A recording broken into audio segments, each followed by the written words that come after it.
Just continuing on with a bit of tech, there was a bit of concern that Amazon's AWS outage, it's sort of highlighting a almost too big to fail kind of thing where we've got all this concentration of cloud services with AWS being the biggest one. And although I was trying to figure out exactly what the bug was, but it sounded like it was not necessarily that the cloud itself, that it's, the data centers it's hosted on went down. It's more the handshake that happens to get access to those things that cause the problem. But I guess the wider issue is that so much of what lives on the internet is connected to a service like AWS. They're not the only ones, but I believe there's only 2 or 3 really big ones that host everything.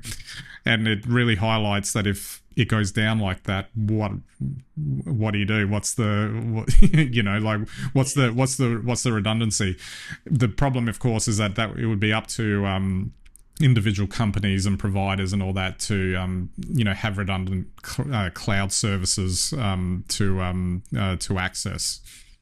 Well, I think they already do. I don't know that I necessarily buy into this concentration idea of these companies. So say there were 20 companies that ran everyone's web services instead of these main 3.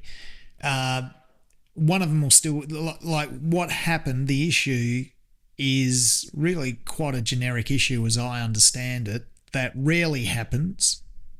But when it happens, it's serious enough, obviously, to take down websites and services. So that's serious. But even if you had 20 providers, it would still mean everyone on that one provider would have no service.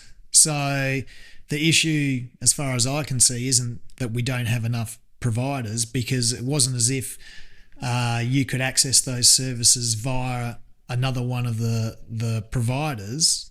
If those providers were using any service that went down, there's no service. So I think it just exposes, the fragility of the system, that if you have an error like this, whether it's malicious or just a basic, trip in the system, you're offline and you better learn to live with it.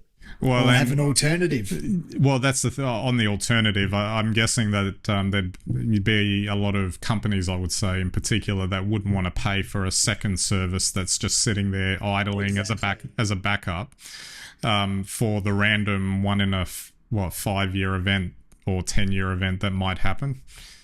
Yeah, well, I don't know enough about how the system works, but how would you even have a backup on a second system? And how would you switch it on? How would you know to switch it on? When would you switch it on?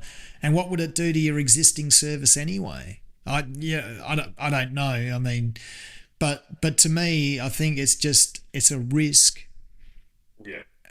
of modern life. I don't know that there is a solution. No, except don't fail. Exactly. I mean, it would just mean that if you were to do some sort of secondary hosting, it could be done, I'm sure. It just would come with a big price tag and a lot of, administrative maintenance to keep it going, which, again, it comes back to that risk analysis component. What are we prepared to, put up with if we don't do that? Well, that's right. One outage for 6 hours every 5 years. I know everyone screams about the billions of dollars that were lost, apparently, but, seriously.